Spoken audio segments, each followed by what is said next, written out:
Hi friends, Mekedatu dam issue இதை பற்றி நீங்கள் கேள்விப்பட்டிருப்பீங்க. இது சம்மந்தமாக சில இன்ஃபர்மேஷன் நான் இந்த வீடியோவில் உங்களுக்கு ஷேர் பண்ணுறேன். ஃபர்ஸ்ட் ஆஃப் ஆல், மேகதாத்து எங்கே இருக்குது அப்படின்னா, தமிழ்நாட்டிலேருந்து ஒரு 4 கிலோமீட்டர், பெங்களூர்லேருந்து ஒரு 90 கிலோமீட்டர், இந்த இன்பிட்வீன் கேப்பில் தான் மேகதாத்து இருக்குது. கர்நாடகா கவர்மெண்ட் எதனால் இந்த இடத்த சூஸ் பண்ணாங்க அப்படின்னா, காவிரி ஓட்டர் கர்நாடகா கூர்கில் ஸ்டார்ட் ஆகுது. கூர்கில் ஸ்டார்ட் ஆகி டுவர்ட்ஸ் மேகதாத்துக்கு வரும்போது அதோட விட்த்து கம்மியாக இருக்குது, டெப்த்து ஜாஸ்தியாக இருக்குது. இந்த மாதிரி ஒரு இடத்துல டேம் கட்டுறதுக்கு கொஞ்சம் ஈஸி. அதனால தான் என்னென்னா அதை சூஸ் பண்ணியிருக்காங்க.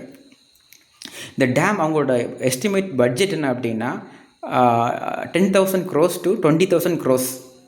அப்போ நீங்கள் பாருங்கள் எவ்வளோ பெரிய டேம் அவங்க கட்ட யோசிக்கிறாங்க அப்படின்னு.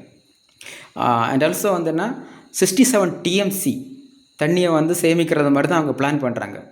இதை அவங்க கட்டிட்டாங்க அப்படின்னா கர்நாடகாவில் உள்ள ஒரு 12 lakhs ஏக்கர்ஸ் அக்ரிகல்ச்சர் லேண்ட், இதனால் அவங்களுக்கு பெனிஃபிட் கிடைக்கும்.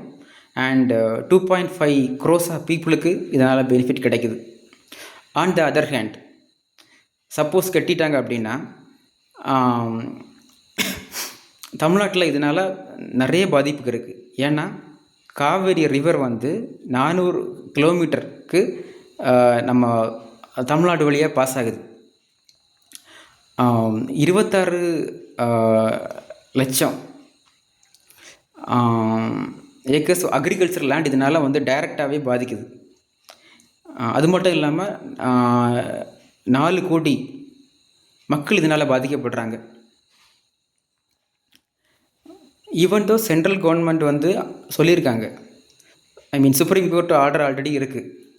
எவ்ரி இயர் தமிழ்நாட்டுக்கு அவங்க 284 TMC வாட்டர் கொடுக்கணும் அப்படின்னு. என்னோட விருப்பம் என்னென்னா அவங்க டேம் கட்டக்கூடாது. ஏன்னா டேம் கட்டினா இதனால் நிறைய நெகட்டிவ் இம்பேக்ட் தான் இருக்குது. ஒரு இயற்கையான தண்ணிங்கிறது இயற்கையான ஒரு விஷயம். இதை பிளாக் பண்ணுறது ஒரு கரெக்டான விஷயம் கிடையாது. இந்த வீடியோ உங்களுக்கு பிடிச்சிருந்துன்னா உங்கள் ஃப்ரெண்ட்ஸ் அண்ட் ஃபேமிலிக்கு ஷேர் பண்ணுங்கள்.